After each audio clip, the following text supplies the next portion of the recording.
A little bit of background on me. Anita just read, and honestly, I have spent a third of my life in India, and 2/3 of the rest of my life was overseas, basically, in the US and in parts of Europe, in recent years in Sweden. But I have my roots, and in my heart, I'm very much Indian, of course, because India is my mother. And why did I choose these three countries? In this book deals with three countries: the US, India, and Sweden. India, of course, is the largest democracy in the world. US has been the most successful democracy, the oldest democracy in that sense, 300 years now. And Sweden has a democracy which is strongly socialistic. It's a different form of democracy. So I thought that a comparison of these countries, because of this, and because of the fact that I have first-hand information, first-hand experience, so I thought a comparative study might be of great interest. You will find this book in various ways to look at it. You will find it humorous in places, and it is intended to be humorous in those places. Sometimes it is humorous even when it is not intended to be humorous. It is serious in places. But I hope, above all, you will find it informative and interesting. And at the end, what I intend to do is to read a few selected paragraphs just to give you a flavor of the book. And then, of course, I want to make this an interactive section. I'm sure you have some comments, some ideas in these countries, so feel free to chime in, and I actually hope to learn from you, basically. So with that, let me get started. And as Anita mentioned, another important aspect of this is that all the proceeds that accrue to the author, I can't say about the bookstore and the publisher, but whatever royalties are going to be coming to me, I'm donating all of that to charity. So please buy this book and please promote it and so on, because you will be glad you did, because it will be for a good cause. Okay? This book deals with India, US, and Sweden. There are about 11 essays on India, various aspects of Indian life, politics, education, women's role in India. Then there are 4 or 5 essays on the US and 4 or 5 essays on Sweden. They are all connected in one way, but they can also be read independently. And so I'm just going to pick up here, give you a flavor of what these essays contain. Here are some reflections of an empathetic Indophile returning to his homeland for an extended stay after a long absence. Indeed, it has become fashionable to write about India these days, and there are books and articles galore written by a wide group of experts, ranging from politicians, diplomats, foreign and domestic journalists, NRIs, and assorted real and pseudo-intellectuals. However, these are my personal observations about the country, and I offer them without any pretense of erudite explanations, analysis, or solutions. The abysmal poverty, uncontrolled population growth, impossible traffic, and rampant corruption all over the country have been amply documented. I shall refrain from vividly describing any of those, for there is a lot more to the new India. In my view, there are 10 C's that define modern India, and even a cursory analysis of these reveals the nature of India's success. These 10 C's are for communication, computers, construction, consumerism, culture, cricket, cinema, conspicuous consumption, corruption, and contrasting disparity. Politically and geographically, India is one country, but in a socio-economic sense, there are many Indias. There is obscenely rich India, and there is abominably destitute India. There is pious, honest, God-fearing India, and there is shamelessly corrupt India. There is urban India, and there is rural India. There are Bollywood and NRI India.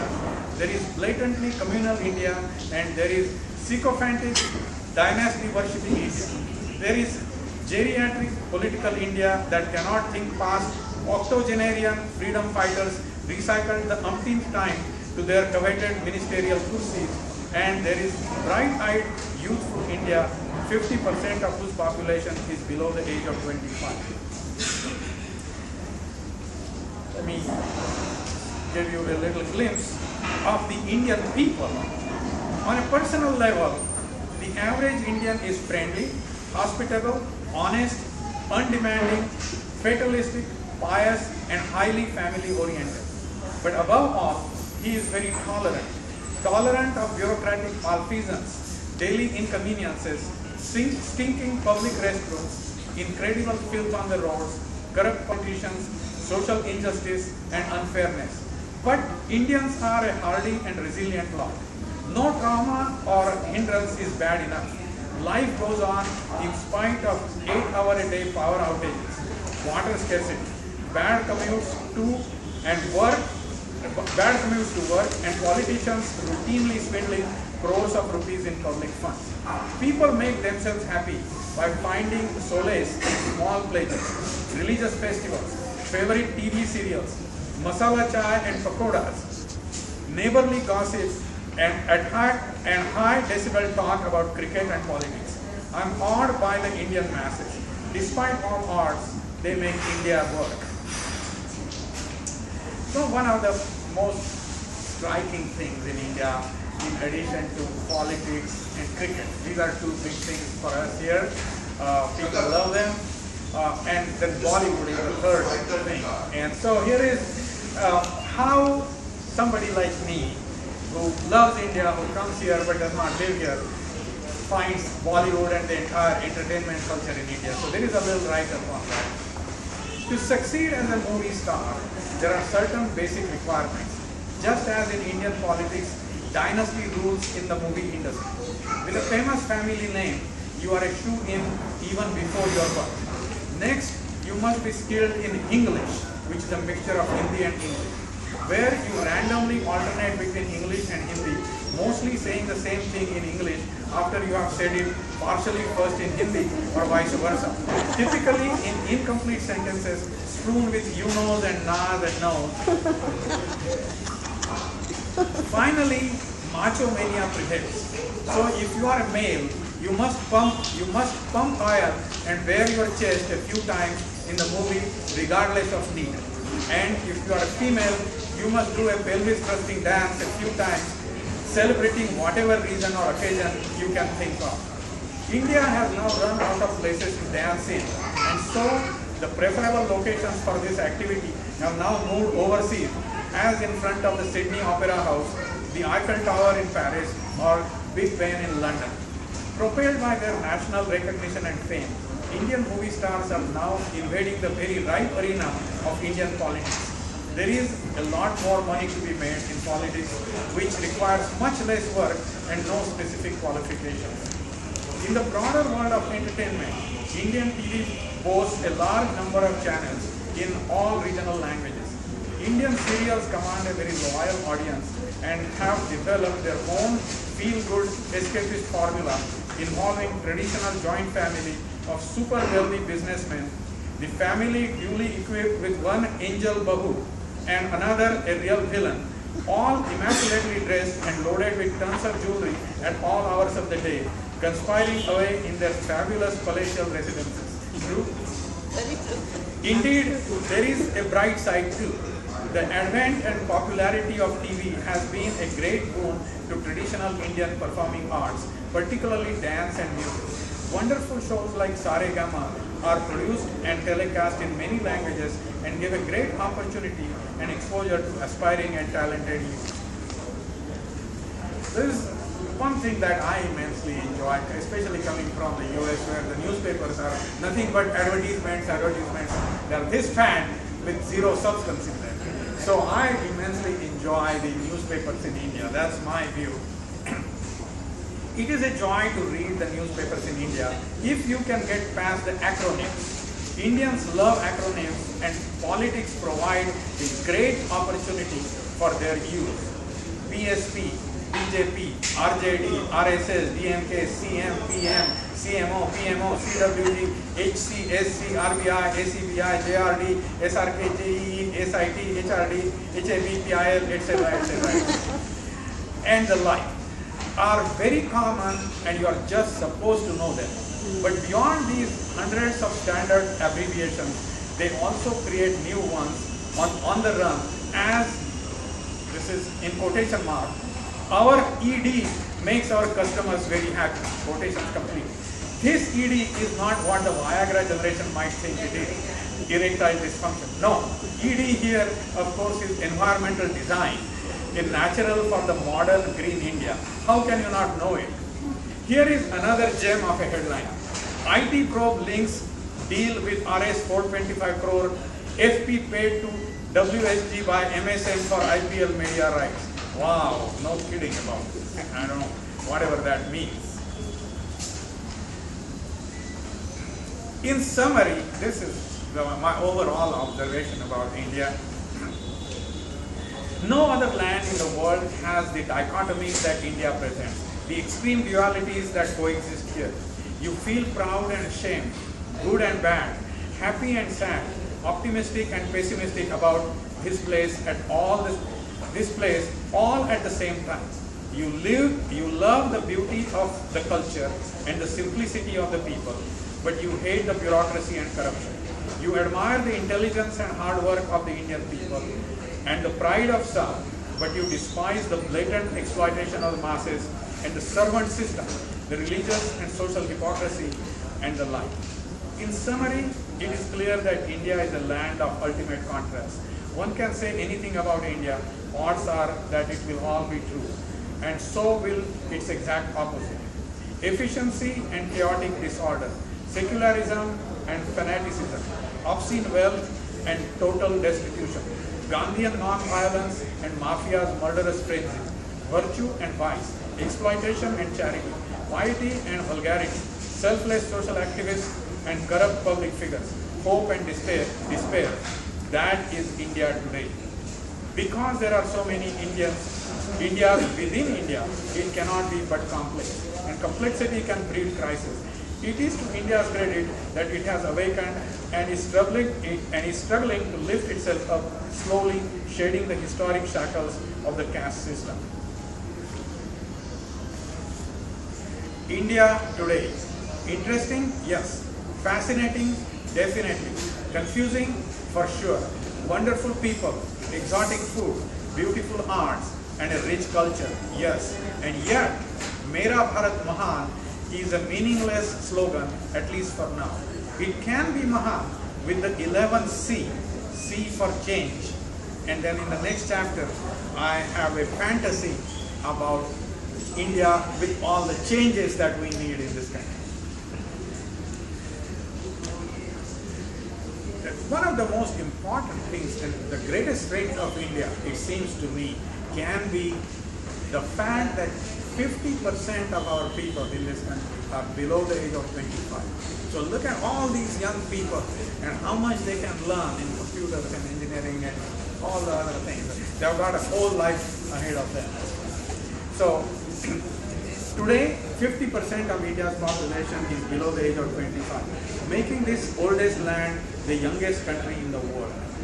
As these young people grow up, get educated, trained and experienced, it is not inconceivable that India tomorrow will be teeming with armies of computer-savvy professionals, adept at advanced communication techniques, working in global teams on problems of energy, environment, banking, space, and medicine.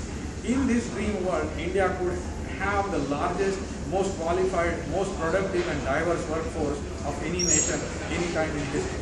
Demographic trends are long-lasting and not easily reversed. This augurs well for India. But for this, what we have to do is avoid the mistakes of the West. What I see is that young people here blindly following whatever is happening in America. And interestingly, Americans are looking to the East for solace and for spirituality and yoga and all the good things we have in this country. So I think we've got to do things that are our own rather than doing a blind following of Western nations.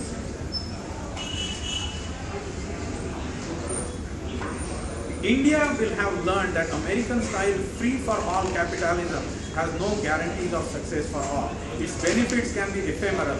It is sometimes fueled by uncontrolled greed and more often than not can breed fraudulent businesses and selfish executives. It will have learned that for the most part, the Western business model, family unit and unabashed pursuit of individualism are not inclusive of all citizens and thus have certain inherent problems. It will have learned that it takes a village for any successful human enterprise, and that the state, meaning the nation, has a role to play in ensuring the society's well-being at large. I think we have some really wonderful things in India if we just go back in our history and in our culture. Things like Ayurveda and yoga, or even in architecture, vernacular architecture, old things where it is so environmentally sensitive that you do not need external air conditioning, for example. It's very green, using local materials, and so on.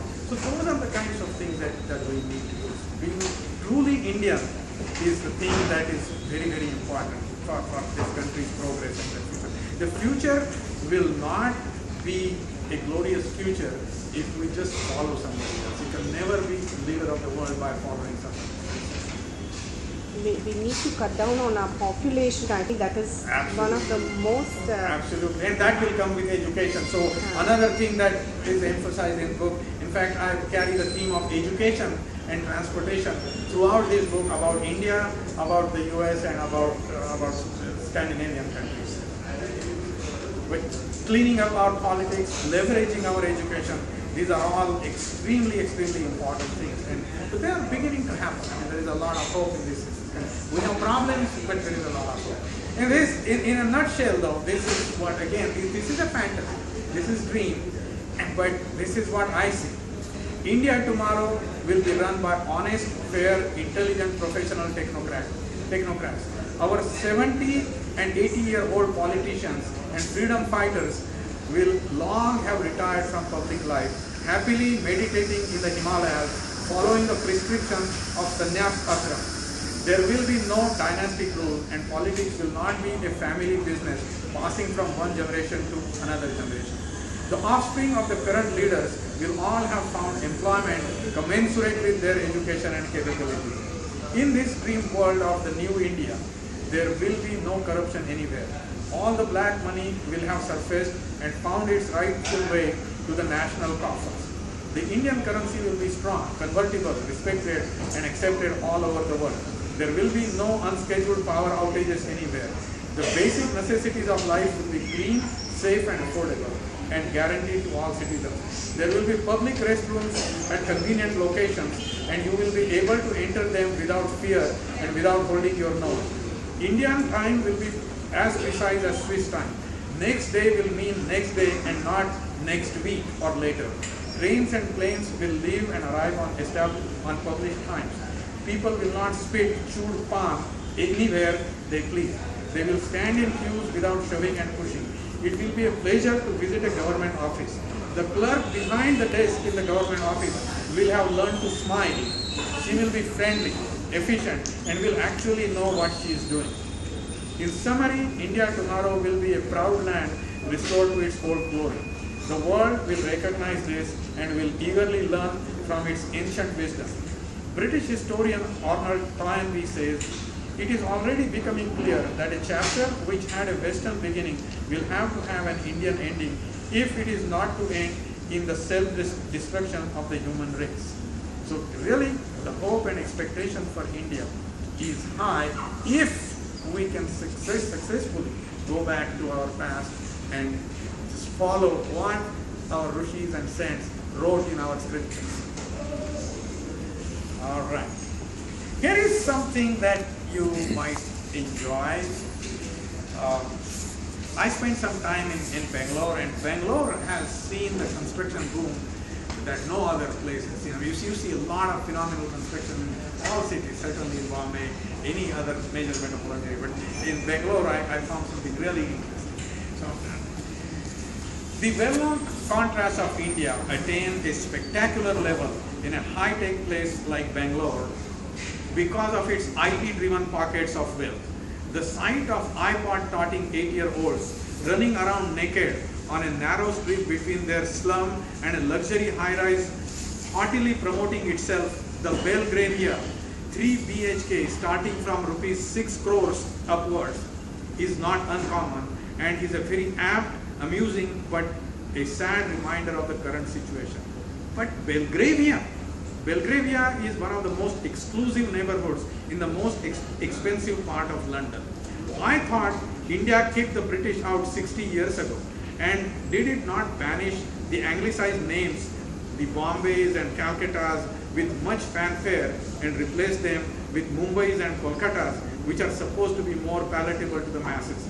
Apparently, eliminating British names has been the major and frequently the only contribution of elected governments for uplifting the lives of the citizens.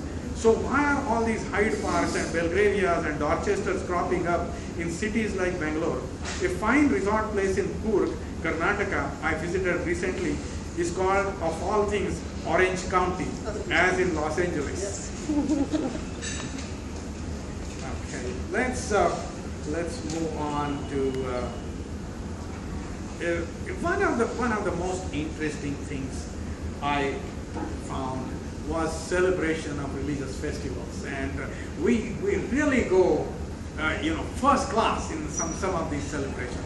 All the high-tech activities come out, our skills really show there. Money, organization, people's talents all show up, especially in things like celebrating this public Ganpati that we have. And in Mumbai, you have this big thing called Lal Bagh Raja, it's a very major Ganpati. And in Pune, we have what is the famous Dagdu Halwai Ganpati. These are phenomenal celebrations. And I happened to see these one year. I was in Bangalore, and then the same year we had this Commonwealth Games fiasco going on in Delhi. And I felt that both these things involved a lot of skill, a lot of talent, and so on. But what was done voluntarily at this Ganpati was much more organized, less expensive, and far more satisfying to the people than the CWG, which was very expensive and full of all kinds of fiascos. So politicians were involved in exactly, right. And so I drew some lessons out of this. Two lessons come out of this. First, India as a country has made a lot of progress, and its people should be rightly proud of what has been accomplished in the past 20 years. But it has a very long way to go to attain international stature in most things other than IT. I think holding events like the CWG, and I'm hearing rumbles about bidding for the 2020 Olympics too, represent misplaced priorities, and the 70,000 crore rupee price tag is simply unconscionable. While there is a desperate urge to be recognized internationally in a big hurry, as a nation, India is just not ready yet. There is a school of thought that says progress must be made on all fronts simultaneously. That may be true after a minimum level of development and standard of living are attained.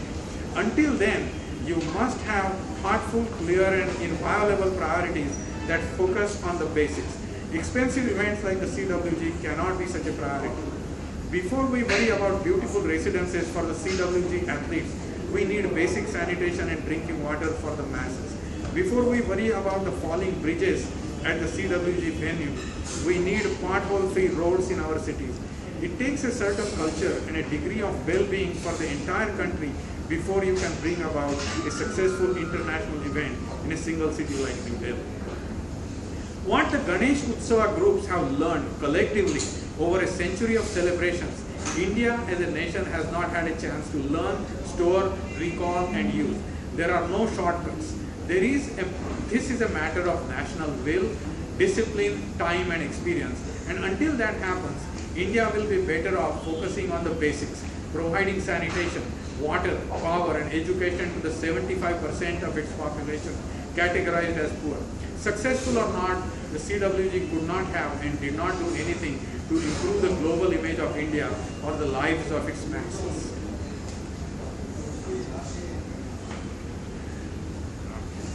And finally, though, I do feel very optimistic about our country, and I think that progress will come, but there are four groups that will be the agents of change and progress in our country here, and that is summarized in this paragraph. India is a veritable kaleidoscope of humanity. It is the home of both the absurd and the sublime and everything in between. It is a land of contrasts, as we saw before. However, there are clear signs that India is on the rise.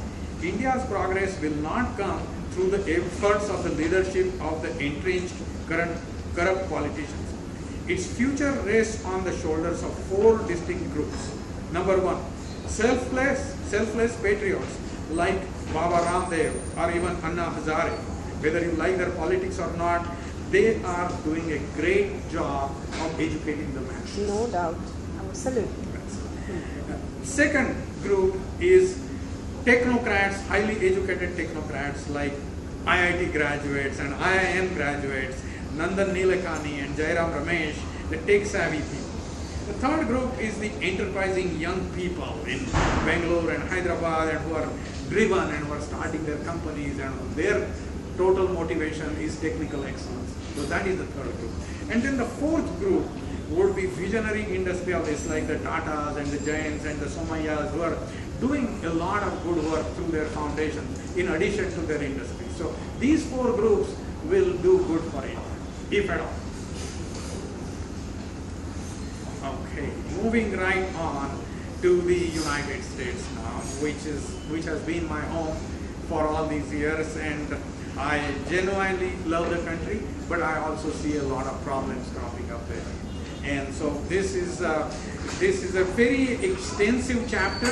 I have discussed the current problems in the US, and then I have a series of solutions also proposed. There are 14 different areas that I have some ideas that the US might look into. But this is just a leading paragraph, so it will give you a flavor of the thing. America has been the undisputed leader and a force for good in the world for over a century. However, even in a flourishing, successful nation, decadence can set in if its citizens take their good fortune for granted. They could become complacent, lose motivation, and develop self-righteousness that leads to social and political arrogance. In the past 2 decades, these tendencies have become widespread in the American society. This is because of several political and cultural reasons. America is at a critical juncture now. It can still regain its position of leadership by returning to its basic values of fairness, hard work, and liberty and justice for all.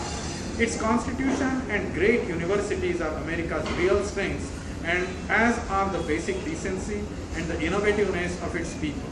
With discipline and willpower, America can get back on the track. This is a little write-up here on 40 years ago when I came to America, how I saw the country.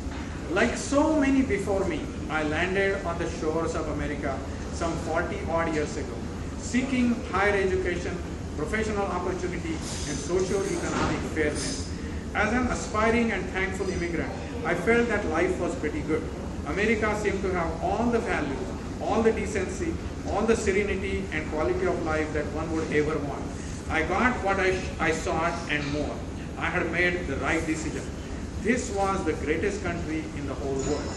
Unfortunately, the seeds of decline are frequently embedded in the success itself. Nothing goes on forever. And so then I describe the current situation in the US, and politics has become really bad without any principle and without any conviction. It's opportunistic politics. They're all over. Everywhere, it's the same thing all over the world. Religion, there is a religious extremism, religious right-wingers. I have a tremendous influence now on American public opinion. Rather than becoming more tolerant about other cultures, a small group in America is actually becoming extremely intolerant on immigrants or foreigners and so on. And America is a country of